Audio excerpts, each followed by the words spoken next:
when the haters say that this Bibi's just doing this because it's a land grab in the south part of Syria, what do you say? What do you say to that? I say that's the silliest thing in the world. Israel has been engaged in war in 7 fronts for more than 600 days. We've depleted our army. Our soldiers are tired and exhausted. Do you really think we're going to go and look for another war in another foreign land to save people that are not citizens of Israel, not Jewish, from their own government that want to kill their own citizens? That is the dumbest thing in the world. Israel did that because they are doing the right thing, which is the call for Israel to be light for the nations. And I wish that America and other countries will do that to protect Christians around the world.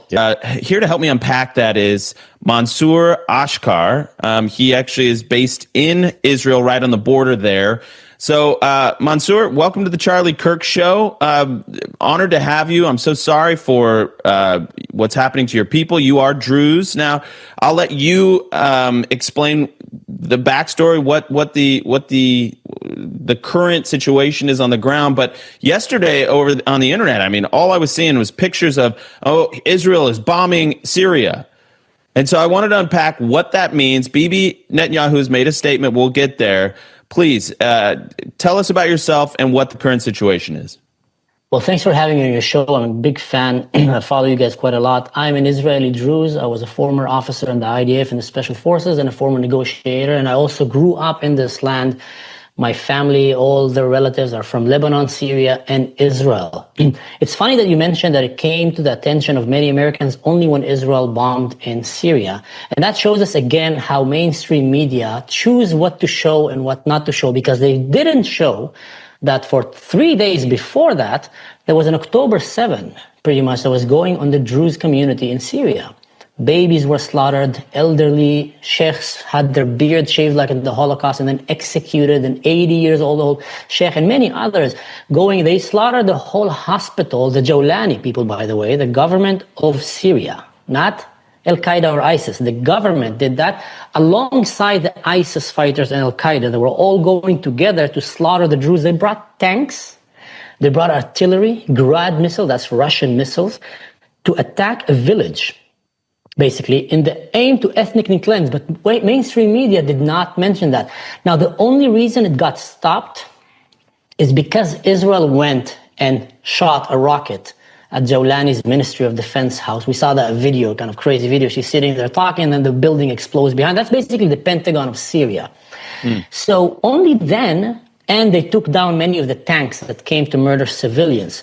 Only then these jihadists got scared and started running back and went back with their tails between their legs, because Israel came and told them, if you try to kill these minorities, by the way, Christians as well, they burned churches, they killed Christians. I have sources on the ground in Syria that are fighting in the front line, including ones that are at home. The older brother will go to war with his gun to defend his family, and the younger one, his father will come and put a gun in his hand and tell him, son, you just became a man.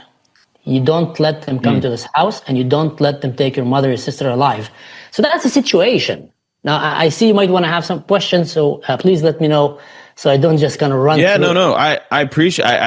I mean, again, my heart goes out to your people, and for those who don't know, Druze is a religion that a lot of people are not in America, especially, are not familiar with.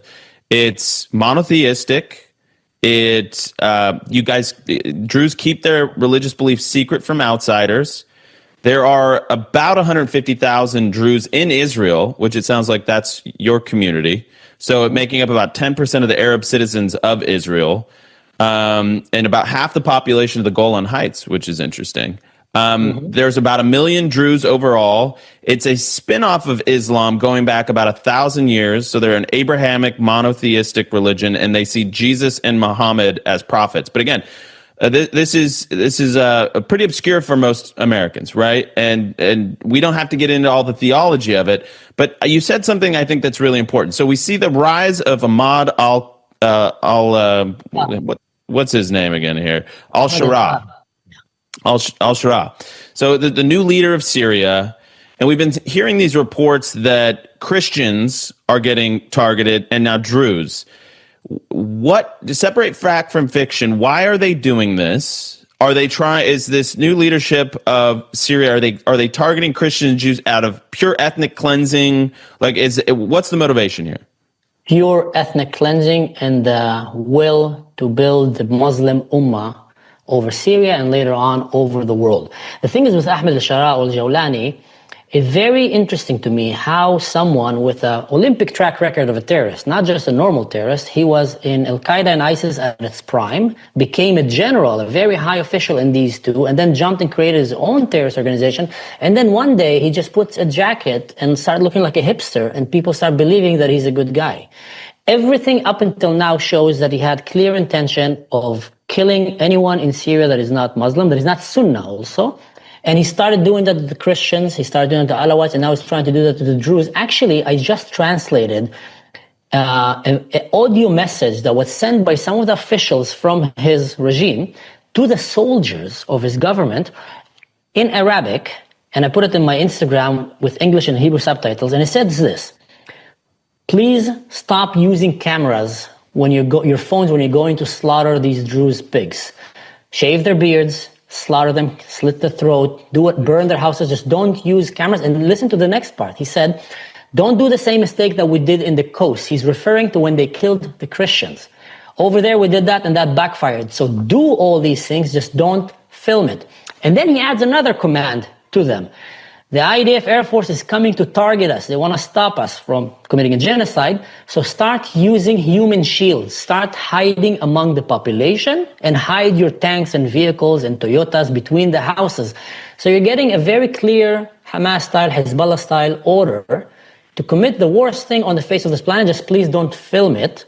And they did it to the Christians. They're doing it right now to the Druze. That's the image. This sheikh is 80 years old. A peaceful man. And they're doing that, that's the army, by the way. And they're doing that with glee, with rejoicing. Just like we saw in the Holocaust when they gathered the rabbis. Mansour, can you explain what the significance of shaving the beard of a Druze person is? What does that mean, absolutely. and why is it such an insult? So the Druze religion sees himself descended from Jethro, the father-in-law of Moses, the father of Zipporah, that welcomed Moses to his tribe and taught him leadership and everything. And that's why they see themselves very connected to Judaism, Christianity, by the way. That's where they see themselves originated. The Druze believe that once you become a religious man, you detach yourself from earthly pleasures, like putting jewelry, trying to take care, and they grow this beard, and they're very famous for the mustache. That's a very sign, like, of just like the Jews have the tzitzit, that comes out of their hair, that's like curly kind of things. So the Druze have their mustache. They're very known to very, very proud, long mustaches, a little bit kind of monks, kind of the looks. And the Muslims, they know that. And they know that in order to humiliate the Druze, before they execute them, they shave their beard, which is just like the Nazis did to the Jews. Interesting. And then, do we know what happened to that gentleman after this? Do we have any? Executed. He got executed. Him and many others. I would say this. Could I share a personal story that explains this whole thing in the best way so the West can understand? Of course, please. And I'll do it very quick because I know we're running out of time. There was 3 genocidal attempts in the area of the Middle East in the last 2 years. And all 3 of them were stopped by Israel. First, Hamas came and tried to genocide all the Jews. They stopped them because Israel, the IDF, contained it. They would have if they could have. Their aim was to kill all the Jews. Second, Hezbollah wanted to do the same. Israel stopped them. Third was Iran. They wanted to nuke basically Israel. Israel stopped them from the genocidal plan. Now the fourth one is the Syrians came to genocide basically, or exterminate, ethnically cleanse the Druze. If the Druze men would have fallen down in their mountain, no one would have stopped the slaughter. They were moving house to house, murdering women, children, burning them, cutting their heads, putting it outside the doors as they moved to the next house. Terrible, terrible things. We saw in ISIS doing it. And then Israel intervened. Now, where does the story become personal? My relative, which I didn't know he existed until the Assad regime fell down, sent me a message and told me, Mansour, they're outside of our house right now. They're coming to kill us. I am here. He's a young man. I'm here. My father told me to protect the family. I don't know what to do. And I'm trying to talk to him, and then I lose contact. For 3 days, I don't hear from the guy. And I'm thinking the worst things possible. What happened to him? Only today, I heard from him. He sent me a message, and he told me, thank you, Israel. Thank you, the IDF. They came and they gathered us outside. and they started torturing us, investigating. They wanted to see if we have any weapons before they kill us. And just before they came to execute us, the fighter jets of Israel came roaring in the skies, and these jihadists got scared. Then some of their men managed to jump on, grab the weapons, and other Druze came to the village and fought and pushed them back. They managed to escape under the fire of tanks, artillery, and military drones that apparently were provided by Qatar and Turkey. They managed to escape the village, barely survived, only to come back a few days later after the IDF took care of these very satanic, evil, radical jihadists, to find that their houses were burned, looted. There's trucks, videos of Bedouins and jihadists driving with trucks full of chandeliers, crosses, everything that they can loot from. They usually melt these things from a church, from a chilwe, that's Israel, the Druze synagogue, from the houses. So Israel saved them. And then what does the world come and say? Israel is attacking Syria.